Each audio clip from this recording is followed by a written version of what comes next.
착해서 예민해서 거절하는 것이 두려워서 또는 다른 이유로 만만하게 보이는 경우가 있습니다. 어떻게 해야 만만하게 보지 못하는 사람이 될 수 있을까요? 살다 보면 이용하려 드는 사람을 만나게 됩니다. 사람을 재며 무례한 행동을 서슴지 않는 사람도 만납니다. 이런 사람들이 어떻게 다가올까요? 이럴 때 어떻게 대처해야 할까요? 그리고 근본적으로 만만하지 않은 사람이 되려면 어떻게 해야 할까요? 이런 고민을 하던 중 책 기운 빼앗는 사람 내 인생에서 빼버리세요에서 아이디어를 얻었습니다. 그리고 여기에 제가 정리한 자료를 담아봤습니다.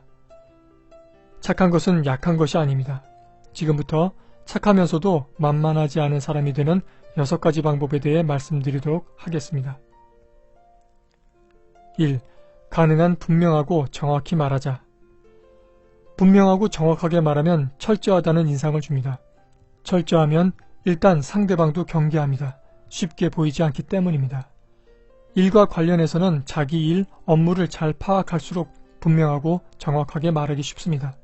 업무와 관련된 부분과 사람, 영향까지 파악하고 있는 것을 꿰뚫고 있다고 표현합니다. 뭔가를 꿰뚫고 있는 사람, 깊게 아는 사람은 당연히 무시하기 힘듭니다. 회의나 업무 관련 대화 시 내용을 몇 개로 요약 정리해 말하는 사람은 분명하고 정확하게 말하는 사람입니다. 여기에 자신의 의견을 덧붙일 줄 아는 사람은 능력 있는 사람으로 비춰 상사에게는 인정, 경쟁자에게는 경계의 대상이 됩니다. 함부로 대하기 힘듭니다. 분명하고 정확하게 말하면 여러 가지로 해석될 여지를 주지 않습니다. 상대방에게 이용당할 빌미를 주지 않습니다. 빈틈이 없고 단단하다는 인상을 줍니다. 단단함의 이면에는 확고함, 능력이 있다는 의미가 있어 상대방이 쉽게 보고 덤벼들지 않습니다.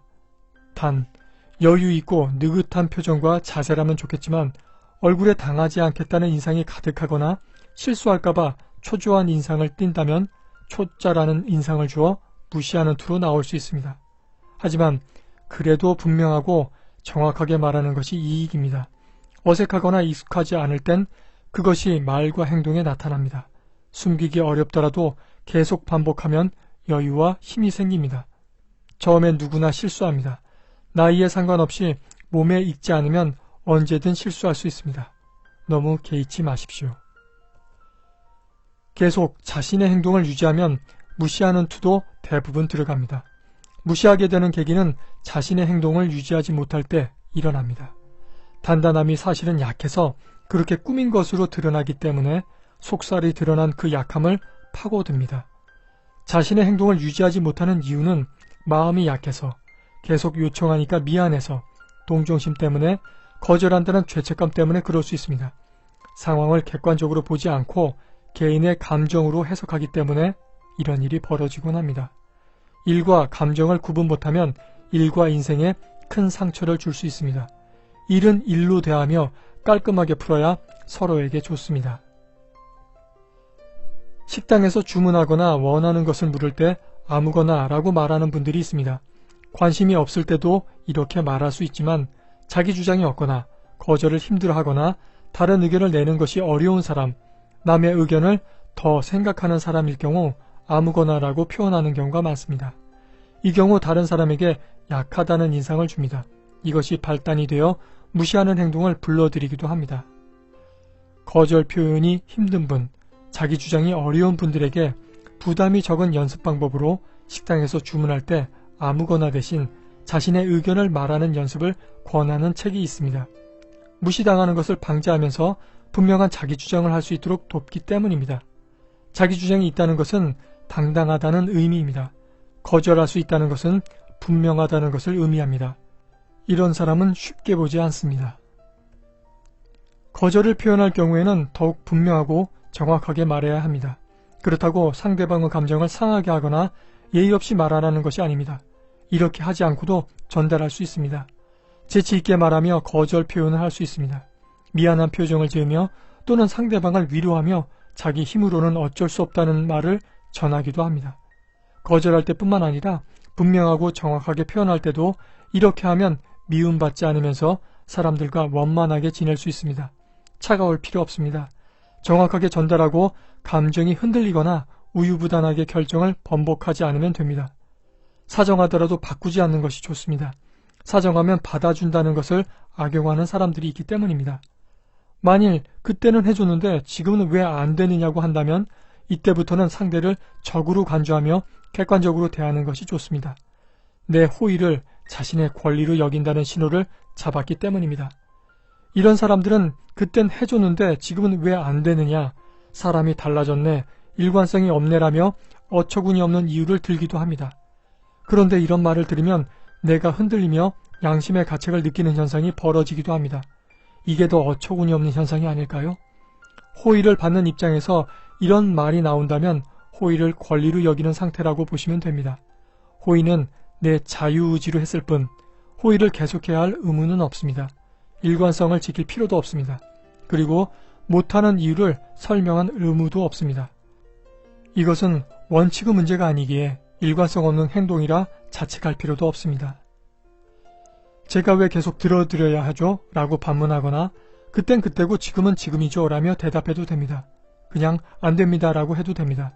계속 봐야 하고 관계가 틀어지면 안 되는 상황이라면 재치나 유머가 들어가는 것이 좋습니다. 실용적인 방법으로는 역제한이 있습니다. 나에게 더 이익이 되는 것을 먼저 해주면 도와주겠다고 역제한합니다. 다른 일이 있어서 이것을 해결해주면 하겠다고 합니다. 물론 해결해달라는 것은 어려운 일이고 내가 하겠다는 것은 나에게 도움이 되거나 다음에 도와달라고 할 빌미로 씁니다. 이런 역제한은 일에서도 빠져나가면서 쉽게 보지 못하게 하는 대표적인 방법입니다. 2. 분명하게 짚고 넘어간다.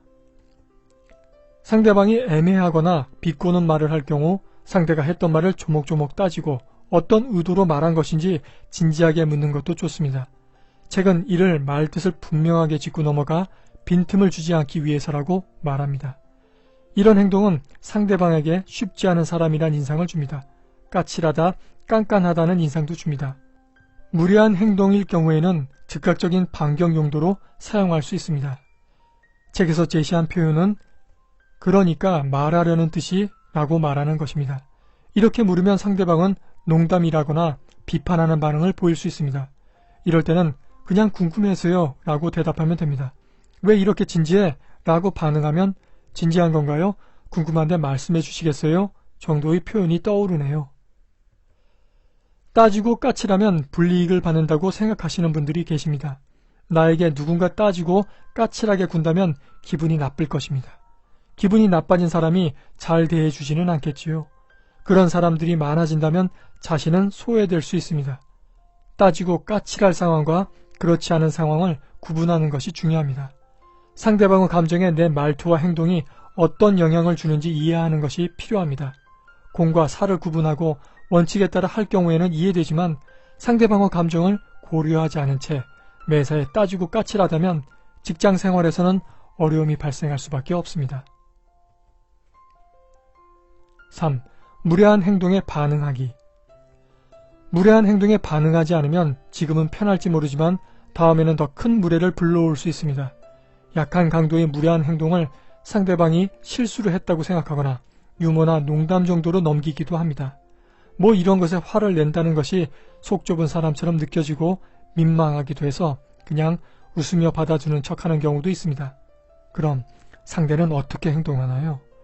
자신의 행동이 작은 무례라도 미안해하며 하지 않는 사람도 있지만 여기에 힘을 얻어 더 심한 행동을 하는 경우도 있습니다. 예능 프로그램에서는 시청자의 재미로 한다지만 실생활에서 이런 상황을 만나면 무척 기분이 나빠집니다. 감정을 감추기 힘들어 당혹스럽습니다.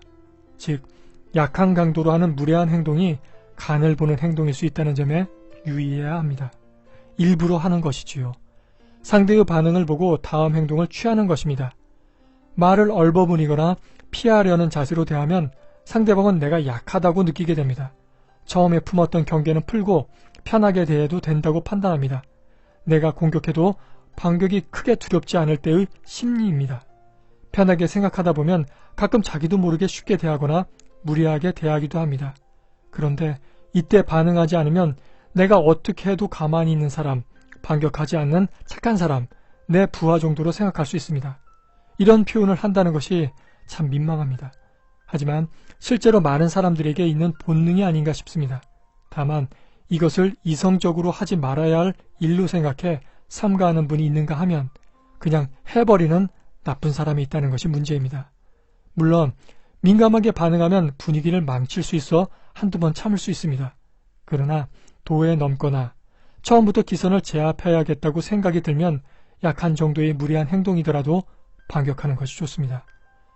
이런 작은 일로 뾰루퉁하게 행동한다면 다른 사람들이 비웃지 않을까 걱정하실 수 있습니다.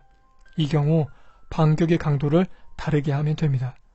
재치나 유머, 웃지 않는 침묵으로도 충분히 효과를 볼 수 있습니다.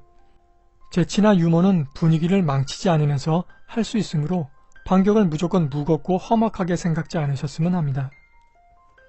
어느 연예인이 무례한 말에 상처 주네 라며 유머 있으면서 직접적인 표현으로 반격한 것이 한 예입니다. 지난 동영상인 말싸움, 억지 논리에 어떻게 반박해야 할까에서 소개해드렸던 윈스턴 처칠의 사례도 활용할 수 있는 좋은 방법입니다. 한 여성에게 당신이 내 남편이었다면 독을 먹였을 거예요 라는 상당히 무례한 말을 듣자 윈스턴 처칠은 단어를 조금 바꿔 당신이 내 아내라면 그 독을 마시겠소 라며 재치있게 반격했습니다. 마지막으로 윈스턴 처칠의 재치가 담긴 책 나는 이제 참지 않고 말하기로 했다에는 또 다른 사례가 있습니다. 우물쭈물하다 내 이럴 줄 알았다는 묘비명으로도 잘 알려진 소설가 조지 버나드 쇼가 그 주인공입니다. 어떤 사람이 몸이 비쩍 말랐던 쇼를 인신공격했습니다. 자네를 보면 세상이 기아에 허덕인다고 생각하겠어? 이에 조지 버나드 쇼는 자네를 보면 자네 때문에 세상이 기아에 허덕인다고 생각하겠어? 라며 반격했습니다. 유머 있는 반격입니다. 하지만 발끈해서 받아친다는 느낌을 받기도 합니다. 어린아이처럼 맞받아친다는 생각에 조금 부끄럽다는 생각이 듭니다. 그런데 부끄러움을 받아들이면 마음이 편해지고 할 수 있는 일이 많아지더군요. 오히려 부끄러움이 표정에 나타나지 않고 의연하게 행동하게 돼 여유 있고 당당한 사람이란 느낌을 풍기기도 합니다. 자신감 있으니까 부끄러움도 받아들일 수 있겠지만 부끄러움을 받아들이니 오히려 자신감이 상승하는 것이 아닌가 생각합니다. 4. 적당히 합리적으로 베풀자. 단 몇 분만이라도 숨 쉴 수 없으면 죽음에 이르는데도 공기에 대한 고마움은 쉽게 떠오르지 않습니다. 선의로 베푸는 것에도 이런 현상이 벌어질 때가 있습니다.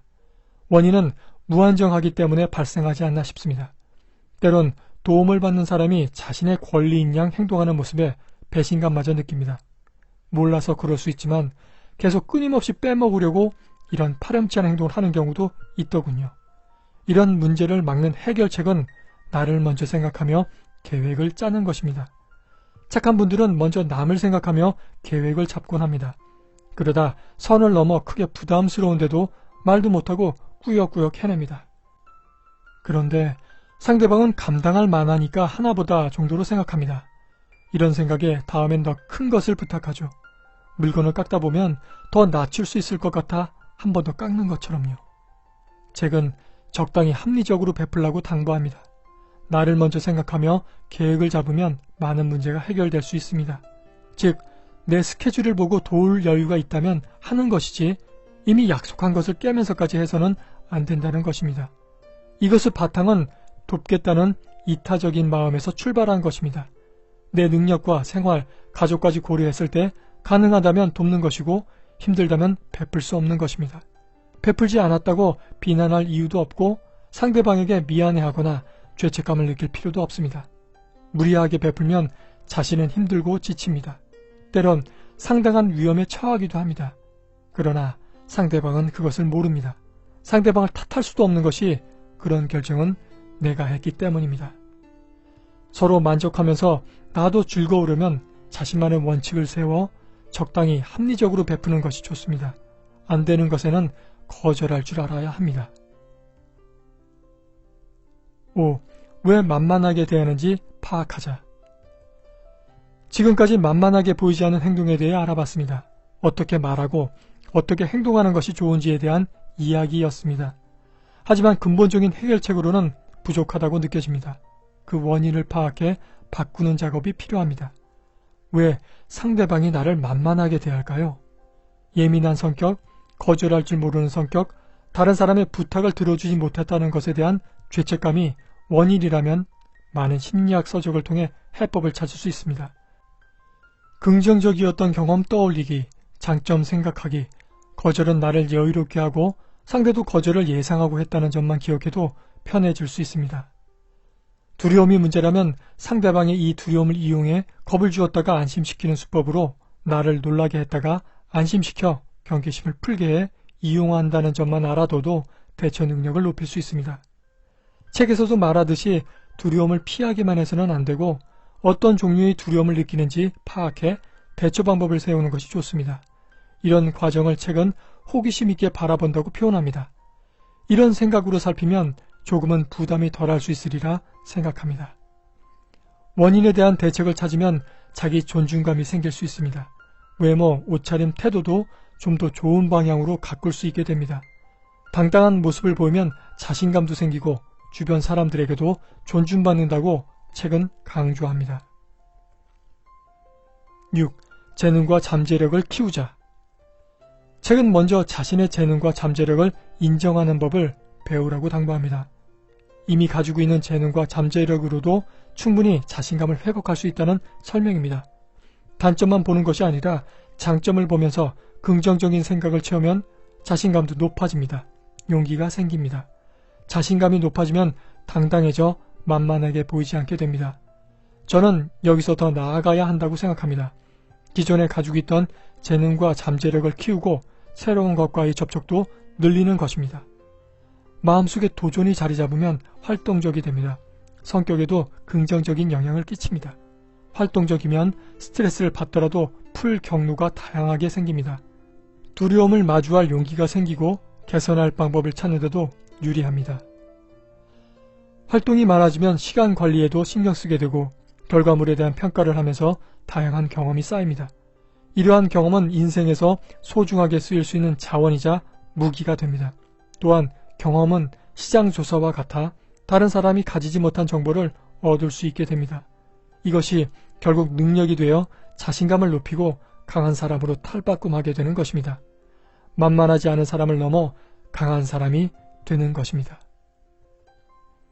지금까지 책 기운 빼앗는 사람 내 인생에서 빼버리세요에서 얻은 아이디어와 제 생각을 통해 착하면서도 만만하지 않은 사람이 되는 6가지 방법에 대해 알아봤습니다. 이 정보가 여러분의 생활에 도움이 되셨으면 하는 바람입니다. 감사합니다.